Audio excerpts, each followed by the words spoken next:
राजस्थान के सभी पेंशनधारियों को मेरा नमस्कार। MS news Hindi YouTube channel पर सभी पेंशनधारियों का एक बार फिर से स्वागत है। तो साथियों, राजस्थान पेंशनधारियों की होने वाली है बल्ले बल्ले, यानी कि राजस्थान के पेंशनधारियों के लिए बेहद खुशखबरी आने वाली है। या जिन भी भाई बहनों, बड़े बुजुर्गों की, दिव्यांगजन, विधवा और वृद्धावस्था जो भी पेंशनधारी है, उनके लिए बहुत ही खुशखबरी वाली वीडियो सामने आई है। वीडियो को स्किप ना करें, पूरा देखें। हो सकता है वीडियो के माध्यम से आपकी अटकी हुई पेंशन जल्द ही आ जाए, तो वीडियो में बने रहें। अभी तक आपने हमारे चैनल को सब्सक्राइब नहीं किया है, MS news Hindi YouTube channel को सब्सक्राइब करना बिल्कुल भी ना भूलें। तो साथियों, 24 अप्रैल 2026 से शुक्रवार से, यानी कि 24 अप्रैल 2026 शुक्रवार से पेंशन में बढ़ोतरी होने वाली है। वृद्धावस्था यानी कि वृद्धा पेंशनधारी, विधवा पेंशनधारी और दिव्यांग पेंशन, यानी कि तीनों कैटेगरी की पेंशन में बढ़ोतरी होने वाली है। इसके साथ साथ मैं आपको बता दूं कि पेंशन में 7 नियम भी लागू कर दिए जाएंगे। पहले के नियम से बकायदा सख्त नियम लागू कर दिए जाएंगे। और इसके साथ साथ जिनकी पेंशन चालू है, तो उनके से जो पेंशन आ रही है, तो उनमें से हो सकता है कि पेंशन आपकी बंद हो जाए, क्योंकि कई पेंशनधारी ऐसे हैं जो फ्रॉडबाजी तरीके से भी पेंशन का लाभ ले रहे हैं। तो साथियों, इनकी होगी पेंशन बंद। वीडियो में बने रहें। और जिनकी पेंशन नहीं मिल रही है या 2-3 माह से बकाया पेंशन नहीं आई है, तो उनको 1500 से और 1500 से प्लस 1000 रुपये, यानी कि 2500 रुपये जारी होने वाले हैं। तो वीडियो में बने रहें, वीडियो को पूरा देखें। वीडियो को शुरू करते हैं, बढ़ते हैं वीडियो की तरफ। तो साथियों, वृद्धों की पेंशन पर संकट, यानी कि वृद्धजनों की जो पेंशन है उस पर संकट आ चुका है। आधार कार्ड ने बढ़ा दी मुसीबत।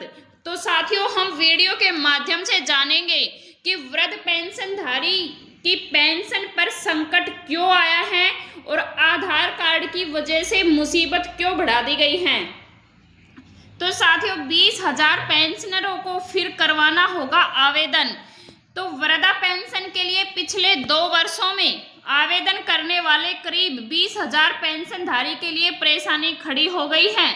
उन्हें फिर से आवेदन करवाना होगा। इस योजना का लाभ लेने के लिए शैक्षणिक प्रमाण पत्र और परिवार रजिस्टर से उम्र का सत्यापन मान्य होगा। तो साथियों, मैंने जैसे अभी बताया कि जिन भी पेंशनधारियों की पेंशन आ रही है, वो उम्र में फ्रॉडबाजी के तरीके से ली गई है। तो अगर आपकी पेंशन भी फ्रॉडबाजी तरीके से आ रही है, तो हो सकता है कि आपकी पेंशन बंद हो जाए, क्योंकि जन्म तिथि के सत्यापन के लिए आधार कार्ड को माना नहीं जाएगा।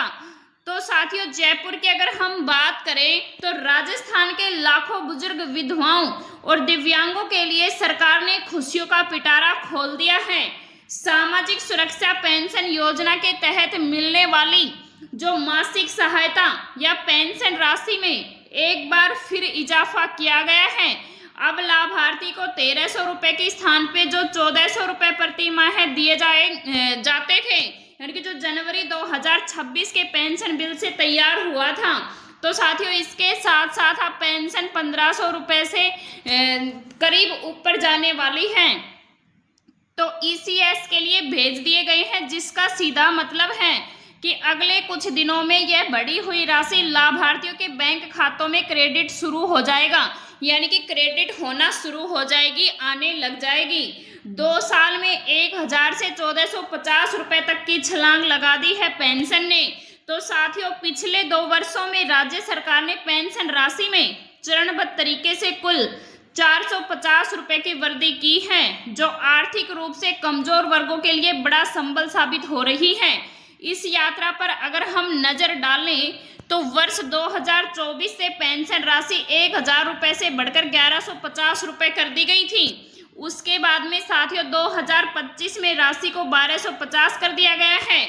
और जनवरी 2026 से 1300 से लेकर के 1450 रुपये बढ़ा दिया गया है। तो साथियों, अब पेंशन और भी बढ़ने वाली है, क्योंकि पेंशनधारियों के लिए विकास भवन में समाज कल्याण विभाग के कार्यालय में अनेक बुजुर्ग पेंशन की समस्याओं के समाधान के लिए आ रहे हैं। उन्हें शैक्षणिक प्रमाण पत्र, परिवार रजिस्टर कॉपी की मांग की जा रही है। इसके साथ ही उनसे कहा गया है कि फिर से आवेदन करें।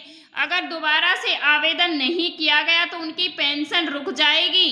पेंशन नहीं आई है, उनका यही कारण जानने के लिए आए हैं कि बुजुर्गों की पेंशन क्यों नहीं आई है। तो विभाग के कर्मियों ने बताया कि आधार कार्ड से सत्यापन नहीं होगा, वह फिर से आवेदन करें। अपने शैक्षणिक प्रमाण पत्र सत्यापन के लिए लगाएं। अगर वह नहीं है तो परिवार रजिस्टर की सत्यापन कॉपी भी जरूर ला करके लगाएं। तो साथियों, बुढ़ापा यानी कि वृद्ध पेंशनधारियों को अगर पेंशन अटक चुकी है 1 या 2 महीने से, तो उन्हें फिर दोबारा से आवेदन करना होगा।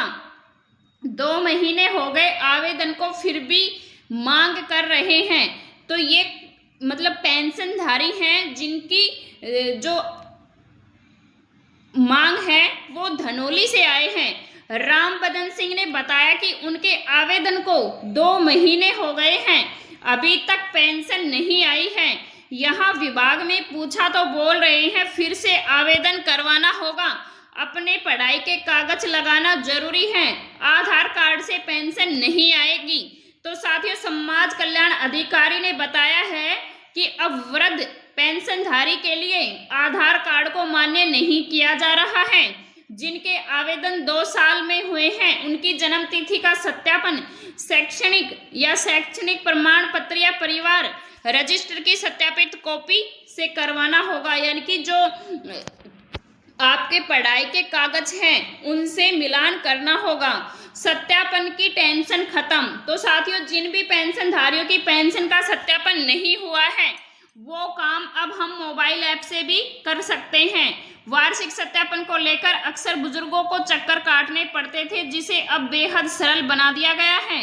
अब लाभार्थी बायोमेट्रिक प्रमाणीकरण मोबाइल ऐप OTP आधारित व्यवस्था के आधार पर भी तकनीकी काम न करे तो भौतिक दस्तावेज सत्यापन के जरिए से अपनी पेंशन जारी रख सकते हैं और नोटिफिकेशन भी पा सकते हैं। तो साथियों, IFSC की समस्या का समाधान भी हो चुका है। हाल ही के दिनों में बैंक के विलय के कारण IFSC कोड बदल गए हैं, जिससे कई लोगों की पेंशन अटक गई थी। सरकार ने स्पष्ट किया है कि बैंकिंग संस्थाओं के साथ समन्वय करके जो पोर्टल पर डेटा अपडेट करने की प्रक्रिया तेज कर दी गई है, ताकि किसी भी पात्र व्यक्ति की पेंशन ना रुके।